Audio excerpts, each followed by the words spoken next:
Everyone, Axiom666 here, everyone's favorite hillbilly in Japan. Come on in, kick your feet up, throw back some of my Kool-Aid. Got some more of that post-patch Back for Blood content for you today. But first and foremost, I am a Twitch streamer. I stream 4 days a week. The link is on the screen, about right there. So make sure you guys swing by sometime, check out the stream, hang out, see if teach me a few things and learn some things yourself. But now we got that out of the way. Let's go ahead and move on. What do I got for you today? Like I said, post-patch Back for Blood content. Probably my favorite deck that I've made since Code of the Worm has come out. This is the Damnation Deck. This deck does it all. It handles hordes. It does DPS for specials. I mean, it buffs your team. I mean, it's just really, really, really good. And I call it the Pied Piper because it makes everything dance with fire. Makes all your little puppets dance. But enough of me running my mouth. Let's go over and check out the deck and see what you guys think of it. Alright everyone, here is the Damnation Deck, or I'd like to call it the Pied Piper. For those that don't want to stick around and see the breakdown, there's the deck on the screen. Go ahead and copy, paste it in your game, check it out. All I ask, as usual, swing back by the stream, or the YouTube channel, or my Discord, give me some feedback, let me know what you think, if you see some things you need to change, or just anything, just let me know. And for those sticking around, let's go ahead and break down the deck, and I will tell you why I'm using the cards that I've chosen. So, first card in this deck is Experimental Stun Gun. So, the first, I had one iteration before this deck, actually. I ran the Damnation deck through No Hope before I had Experimental Stun Gun. I actually had Shell Carrier. That's what I replaced it with.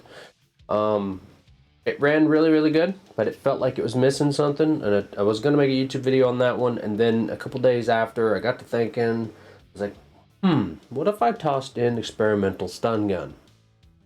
Tossed that in there. Ran it through No Hope with one of my crews I got together. It's exactly what was missing. This deck needed Experimental Stun Gun. And you'll see some times in the video where I get some use out of it. It's really clutch. I mean, it allows you to stun those tall boys or bruisers, or even an exploder if you need to run away from it, or even a reeker. It has a lot of value. Can also kill a group of Ridden in a pinch. Does have that AoE chain lightning stun. Very, very strong for this deck. It's a very good card regardless. One of the best gadgets currently out there. If you do take some damage, you will lose the stun gun and you'll have to re-trigger it. So it'll end up back in your hand. It's not a big deal. It's really not. Especially for a deck like this. Very, very, very strong. And the next card is Quick Kill. So this is a no ADS deck, which is fine. I mean, the Damnation, just like an AA12, has a pretty tight crosshair as it is. Then you toss on Quick Kill, and just makes it that much better. You don't have to worry about friendly firing your teammates. Actually, I can't even remember the last time I even managed to kill a teammate with this one. It's really really not hard to avoid your team with this one, because you're always so busy anyways. But very, very good card if you go no ADS, 50% accuracy. Perfect, gotta have it. Next, we'll go ahead and toss the next two cards on the screen. Ammo Mule and Ammo Belt. You need these cards. It is, at the end of the day, it is still an AA12, and on top of that, you are using 3 gadgets in this deck. So you do need some ammo, you need some pistol ammo, you need some AR ammo, and you need shotgun ammo. So Ammo Mule, Ammo Belt definitely helps with that. Gives you quite a bit, especially on the pistol front. I think it gives you over 1,000 pistol rounds. You don't really have to worry about pistol ammo for Experimental Stun Gun so much, especially since it only, I think, uses... Oh no, I'm sorry. Experimental Stun Gun uses sniper ammo. Ammo Mule, Ammo Belt gets it up there a little bit. Still not running that high on sniper ammo because you don't really carry that much to begin with. I think it's the smallest amount of ammo you carry out of all the ammo or the ammo types. But experimental stun gun only uses 20 sniper rounds, so it's not bad. So it's still very, very usable. And then, of course, ammo belt also adds 15% reload, which is nice, obviously. You do want some more reload, because one of the two of the downsides to the Damnation, even though I've always liked that legendary weapon, and I've always wanted to have a deck that made it viable, is it has a pretty slow reload, and it has a pretty slow fire rate. You'll see in this deck that we kind of get around both of those. So, ammo belt also adds a 15% reload. Alright, moving on. We've got our first reload card, our pure reload card, Mag Coupler. No EDS deck, there's no reason not to take Mag Coupler. It's 50% reload, can't aim down sights. Who cares? You already have quick kill on. You don't care about ADSing in this deck. No, this one's really simple. Mag Coupler, 50% reload. There's no reason to take scattergun skills or any of that. It's 50%, it's higher than all the others, so there we go. And now the next card, one of our other gadgets. Experimental Stimulants. This is probably, out of all the gadgets that came out in Cold of the Worm, this one's probably my favorite. A lot of the DPS decks I'll be having coming out in the future, and even some of my existing ones, which I'll be updating on my YouTube channel, this will be kind of sliding in there. This is a very, very strong card. It creates a cloud that grants 15% damage and 25% reload speed. It's kind of like having Confident Killer on command, with the added bonus of having 25% reload. When you trigger this, when you got a horde coming, you trigger this, that 25% reloads with Mag Coupler and Ammo Belt will fix any reload problems you have with the Damnation, or whatever. You don't have to use Damnation in this deck. It will get by with other shotguns till you find one. I mean, you could totally use an AA-12. It's just a lot of fun to use Damnation. But I think all in all, you'd end up with a 75... 90% reload. It's not bad. It's not the greatest in the world, but it's definitely not bad.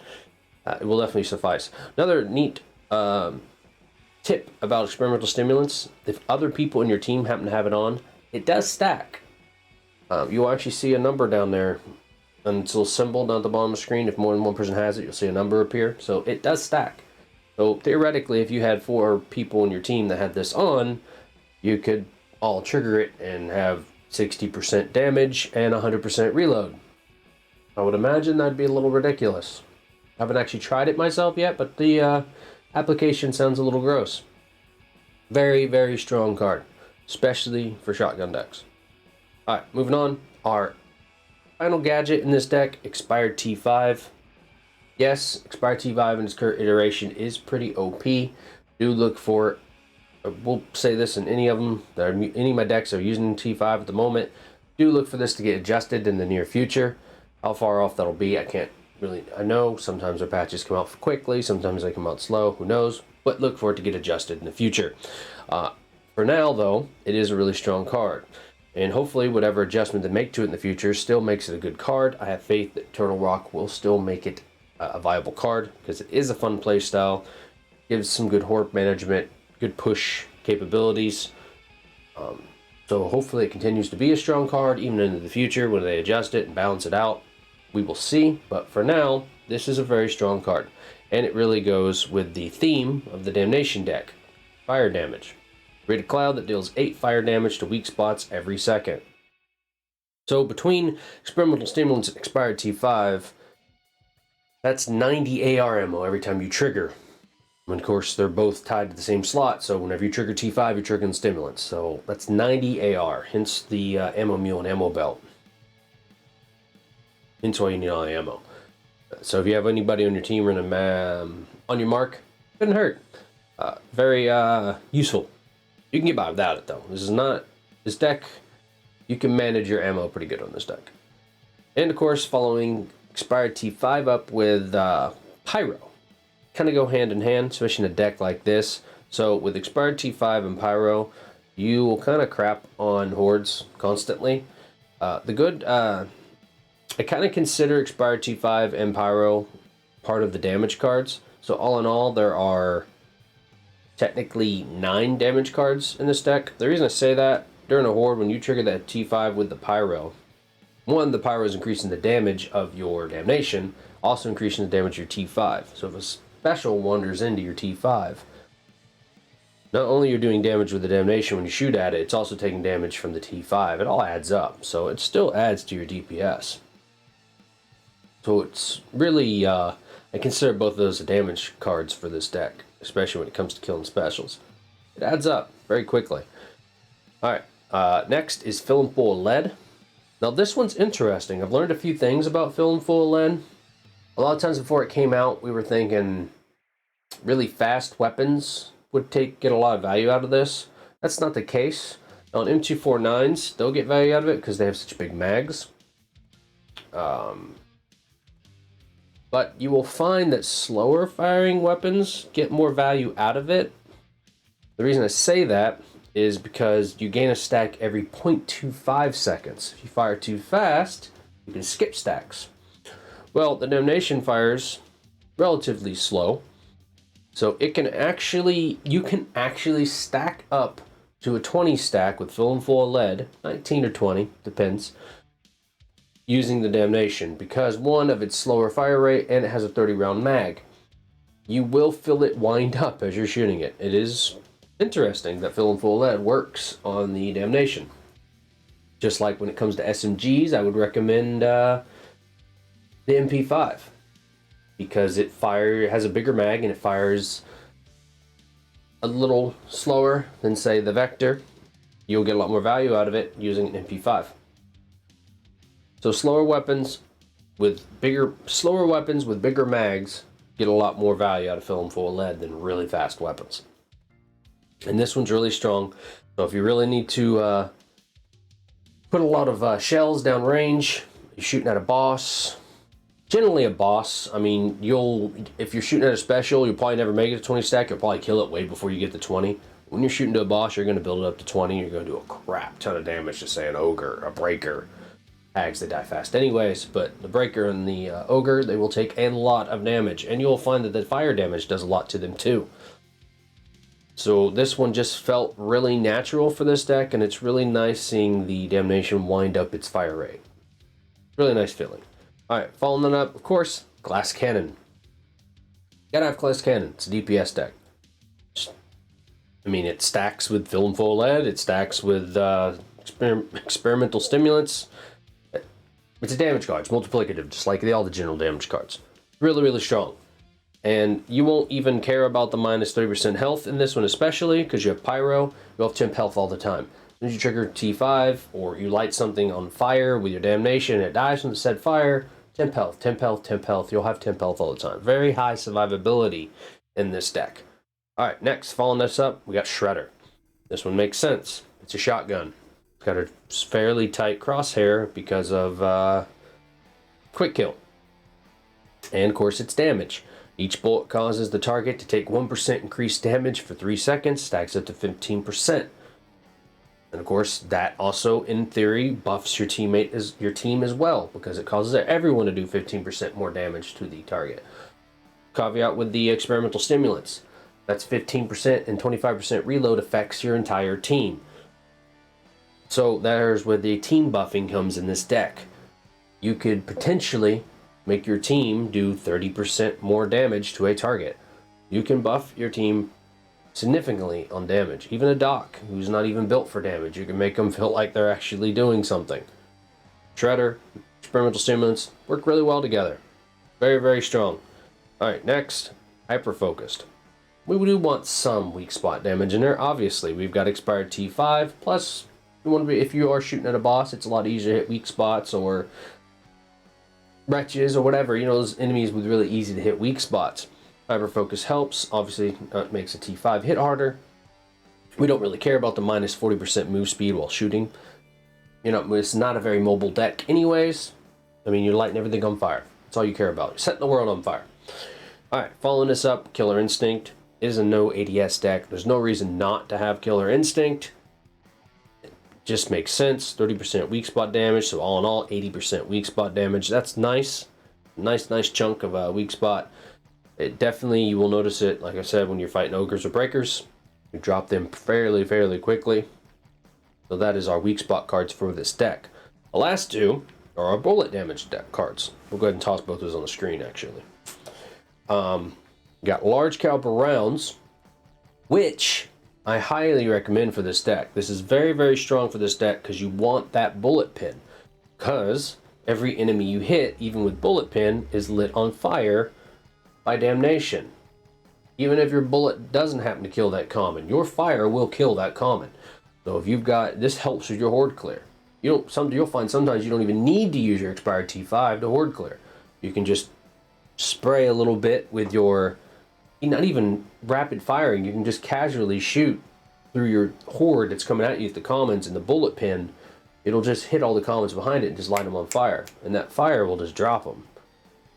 So large caliber rounds is very, very strong for this deck. And of course, 7.5% bullet damage. Can't scoff at that. And finally, obviously, we've got silver bullets. Silver bullets is a pretty standard bullet damage card. On top of that, increases your effective range by 15%, which never hurts a shotgun.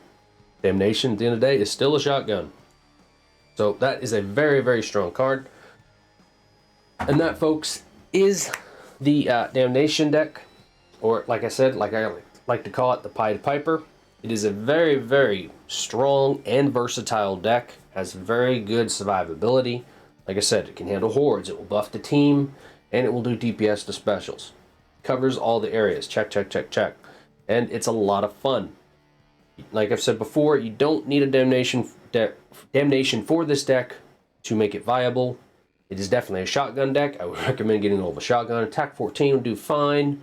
You would do fine with really anything. AA12, TAC 14. If you had to use an 8.7, you could use an 8.7. You could even do a Super 90, though typically I want more reload than 90% on a Super 90. I'd like to have that 105 threshold.